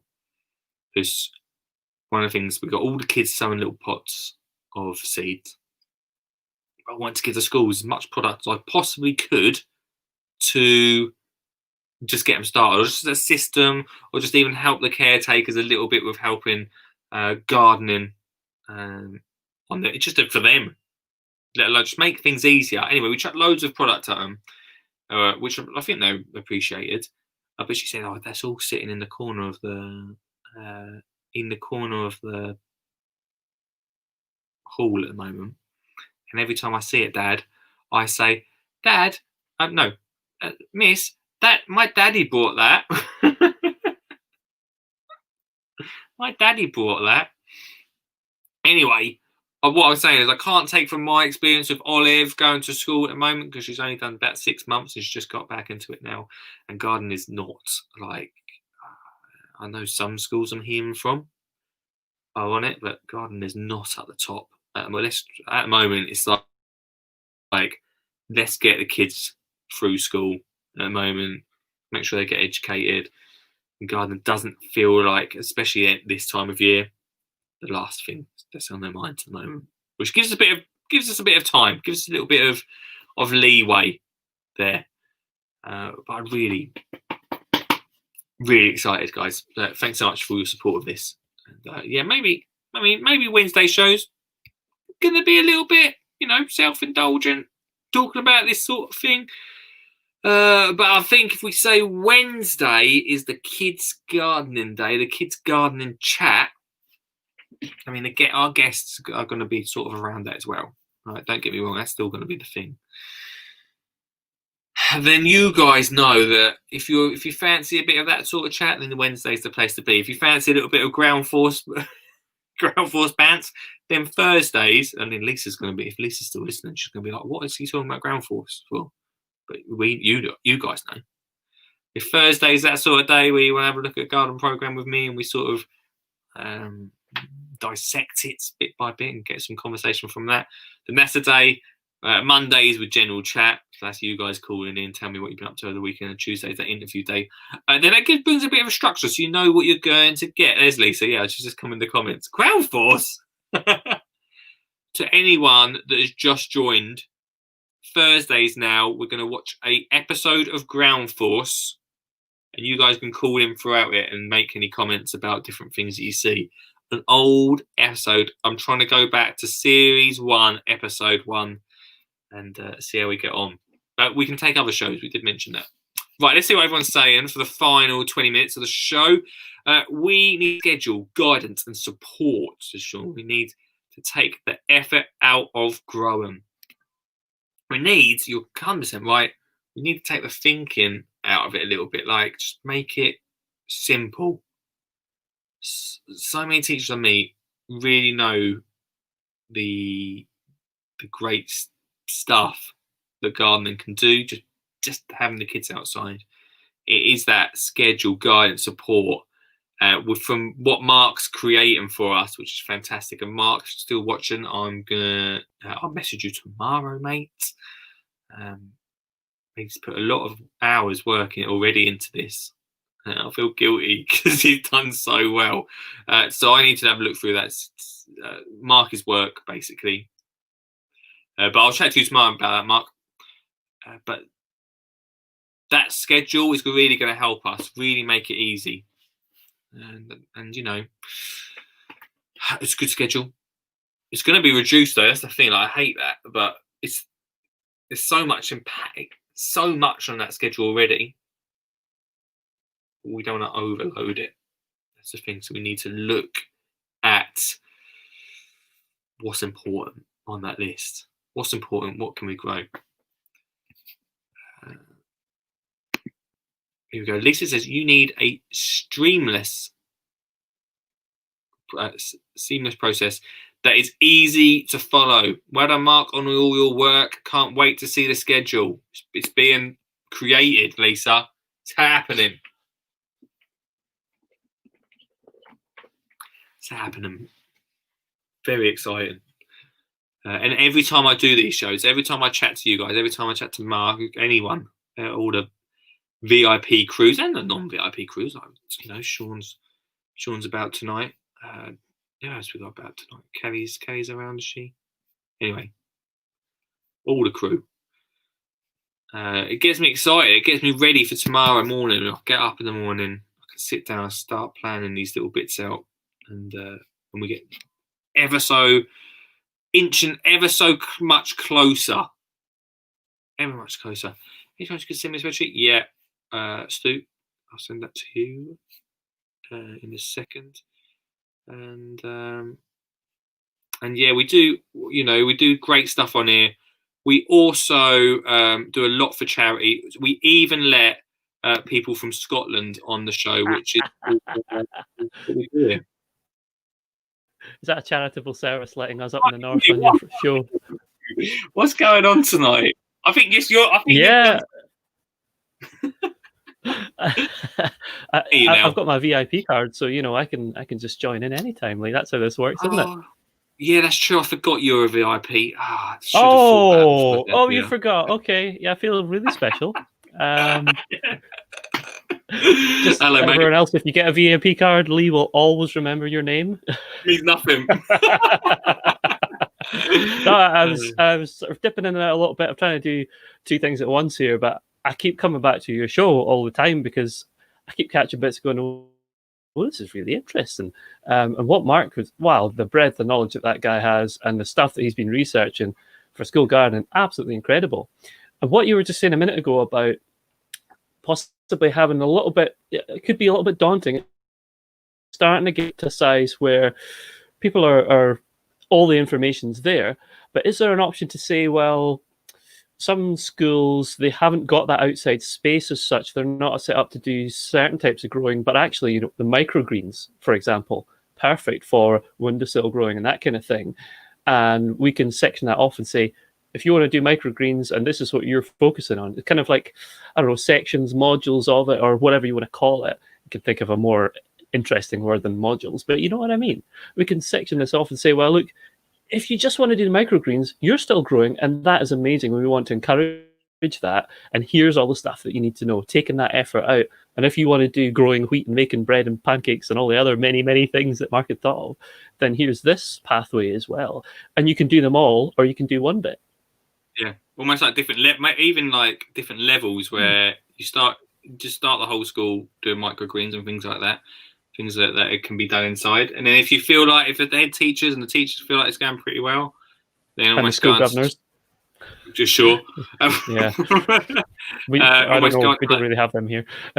Almost go into like level 2, level 3, and I think wheat is literally up there with the level 3 side of things. I'm not sure if we go into schools and say, hey, all right, you see your field. That's going to be all wheat next year, so I hope that's all right. Yeah, I mean, it's worth a try. I think there's so much good stuff coming out of this already, and seen some of the other comments. People are desperate for this guidance, whether it's people that are already out there delivering, they're looking for a backup, or people starting fresh, even if they've got keen gardeners alongside them that are not used to teaching kids how to garden. They're not used to having to think just all the things that Mark has gone through. What can they grow that's going to crop successfully when people are actually there and that sort of thing? So it's really exciting. It's really exciting. I tell you, I was at an event last year, or maybe it was this year. Who knows what year we're in anymore, Lee? It's just gone on forever, this one. But it's called Grow Careers, and it's Institute of Horticulture do this thing to get people into horticultural careers. And this guy was there, and he was talking about growing under artificial lighting and this sort of thing, growing inside. You've probably seen people can grow even in basements and all sorts, and they've got all this fancy LED lighting. And what he was talking about was getting like almost shipping containers anywhere you want, like in the middle of a city, and then you open up the door and inside it's growing you tomatoes, whatever, could be anything in there.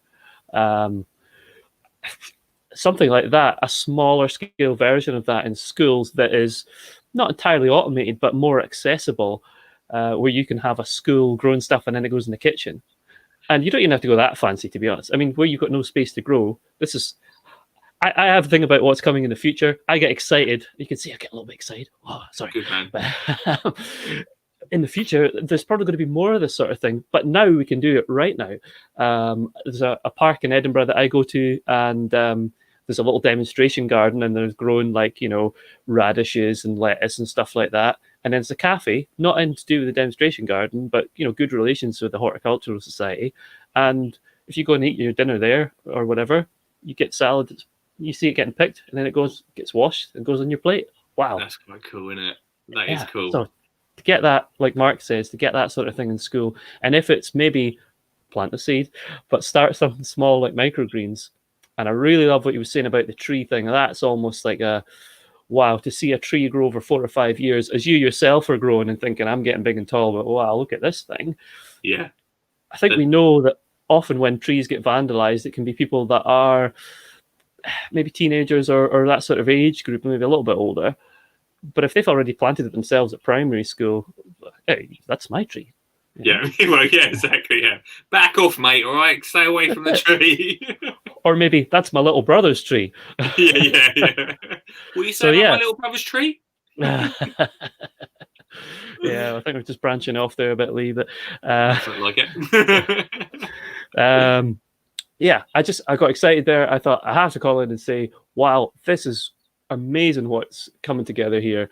Yeah. And it's great to get all these ideas and bits of information, and it's putting it together and then making stuff happen. But that's going to be the challenging bit for us as sort of, I like to think of us all almost a group, all you, me, all these other people. I don't know. Yeah. I feel involved. Yeah, exactly, man. That's what it's about. When I first started this show, I didn't know that we would be creating something so like the best thing for me is to see, like, in the comments, like every single person in the comments that I see pop up and everyone that calls in is like really wants it and really wants this to happen, which is fantastic. So yeah, everyone's got the same idea, everyone's pushing the same way, so we might as well work together, which is really good. I think the last thing I want to say, I'm going to keep it short tonight, is let's keep going. Let's keep positive, because we've got no reason not to. Everything is heading in the right direction here.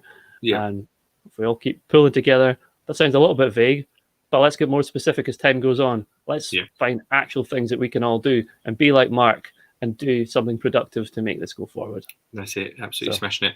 Robert, have before to you think of go, something for me to do. one last question before you go, right? Yes. What are you up to next Tuesday? Because I said to you about a week or so ago that I wanted you to come on the show. We've not got a guest for next Tuesday. If you're free, I'd love to have you on. You know what? Let's do it. Yes, mate. Sorted. Nice one, Fantastic. dude. I look forward to chatting to you more then. Excellently. All right. Thanks very much. Nice one, fellas. See you later. Bye. There we go. Yes, I'm well excited about that. I did say to Robert about coming on the show and finding out more, because I'm really interested about him. And just to find out, and especially mention about that container growing thing. It's going to be the future, isn't it? Like, I mean, even just the underground. There's places in London, isn't there? That, I mean, we're going right off tangent. I don't want to totally wipe out what Robert was just talking about there, but there is places like under London that are just growing veg and stuff. That is like totally the future. Let's see what everyone's saying. Richard says, Lee, you might remember the American Grow Light company on my podcast who spoke about shipping container growing. Yeah, that's true. We should find out what episode that is, Rich, because I can pass people on to there to listen to that episode a little bit more. Definitely. Sean says, final 8 minutes of the show. If you want to call in, then please do. Final 8 minutes. Parent groups. It's gonna be hard, real hard. The only way I see it happening is multiple ambassadors, or chuck loads of money at social media. But then you need the school teachers on board. Yeah, parent groups are good. The only thing I'd say about parent groups, and I think we talked about this before, is even for me, like, this is sort of maybe almost a selfish thing, but once Olive, I've only got Olive, and once Olive leaves her school, I'll be obviously there supporting the school throughout that time, but then she moves on to another school, and as a parent, obviously slowly, as much as you want to continue to support that school gardening that Olive once was at, your interest is slowly going to wane and move on to the next school, and then that garden's going to suffer. So really, getting on the teachers on board is absolutely key. Like, the teachers are the ones to make this happen. We talked about forest schools, which is great. We've talked to Stu before. He's been on the podcast as well, talking about forest school teachers and getting them in. We've also talked about even having, I'm not really running this under Skinging Gut. I don't know how I'm going to brand this next year or how it's going to work, or even how we're going to tie this together yet. But even having like Skinging Gardener people going around. It's a lot of schools to go around, so we really need the teachers on board, and we need to pretty much give them everything to run with it. Obviously, have a support system behind that, and that is also why we only run it in 10 schools next year, so we can see what works and what doesn't. The best aspect, the best result from next year's 10 schools is we don't have any issues. They absolutely smash it in all years, and they say, yeah, it was really easy, really well thought out, which we're definitely working on the thinking behind it. And it works. I don't necessarily think that is going to happen. I think there's obviously going to be different things that don't quite work out. But yeah, parent groups, they work for their time that the parents are there, but you'll always get that one. Also, you'll always get that one parent that really pushes it and brings them people together.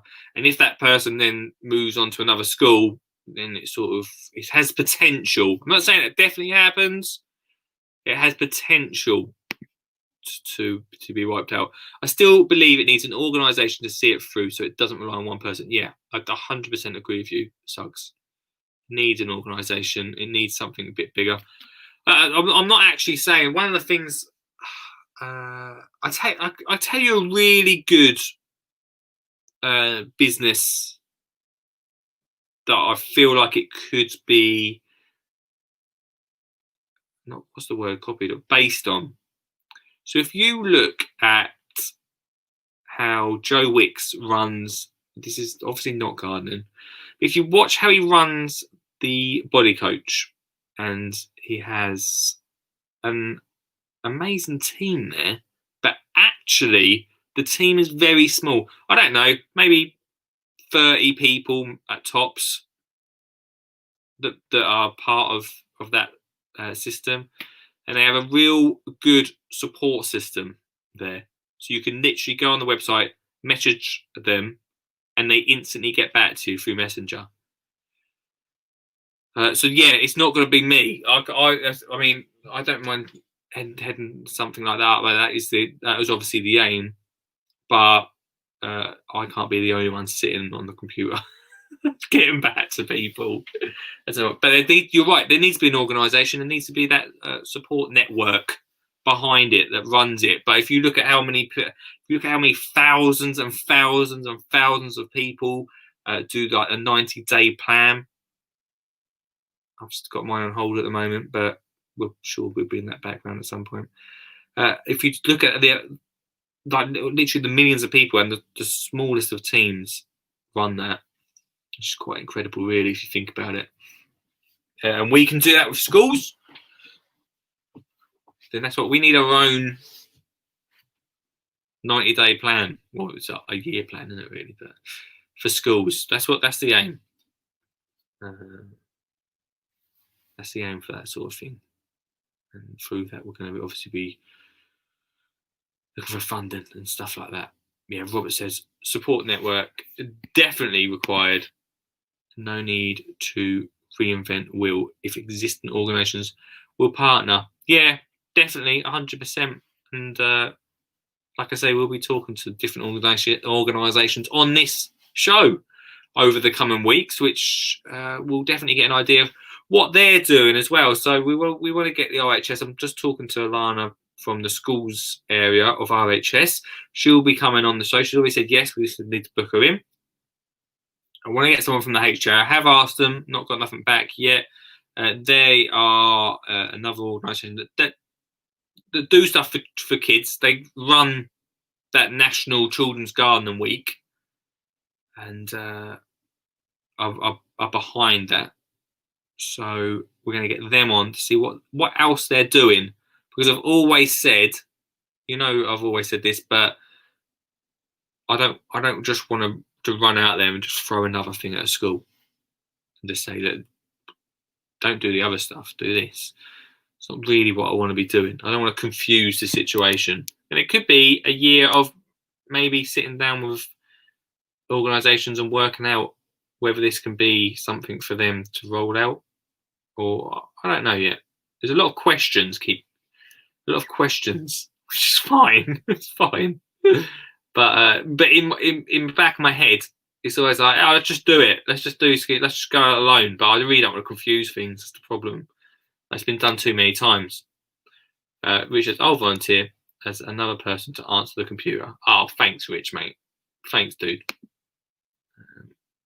Thanks. And thanks, Rich, for coming on. And Mark as well. And Robert as well. Thank you so much. And everyone that's commented tonight, it really does give me that extra boost. So tomorrow morning, Thursday morning, I'll get out there and I'll be putting stuff on paper. Everything that's been said tonight, I'll be running through the comments. I'll be looking through them, getting that all down, and making it work. As Lisa said, just a final comment. Also, if you start something, you need it to be scalable, which 100% that we are in an online world. That's how we've brought this together, and that is how we're going to make it scalable. Unfortunately, we can't have people going around to every single school. It's just not going to work. It's just not going to be possible financially, and just the amount of people we'd need just wouldn't work. We'd have to rely on too many people to do that. So we will bring a team together, and makes me excited actually when we talk about this sort of stuff. It's cool. Look, anyway, right. That's it for tonight's show. Thanks so much to Mark and Richard for coming on the show tonight to chat about that. If you want to listen back, then the best bits are on the Skinny Jean Gardener podcast. They pop up here, there, and actually 4 days a week. You get 4 days. There's that much best bits in this show. I know, right? There's that much, apart from this last bit. Then we get 4 episodes a week on the podcast out of it. So there we go. Look, tomorrow we watch Ground Force. Totally change things up. So if you want to join us tomorrow, 8 till 10, we are here. And if you want to chat about anything else, then obviously the phone lines are always open during the show. So there we go. Thanks so much for watching. Thanks so much for taking part and for your support. Much love. Have a great day tomorrow, and I'll see you tomorrow night. Facilia. Or Pacilio, if you just read it off there. Yeah. Oh, I'm on. Oh, I can't hear you, on. Done something wrong with the thing. Anyway, elephant poo is what I got. Good evening, Lee. How are you? Great, mate. Your signal is always terrible, but I'm good, my friend. Excuse me. You got an allotment? When I go, don't put artificial grass on top of me, alright? Are you going to get composted, Lee? Yeah,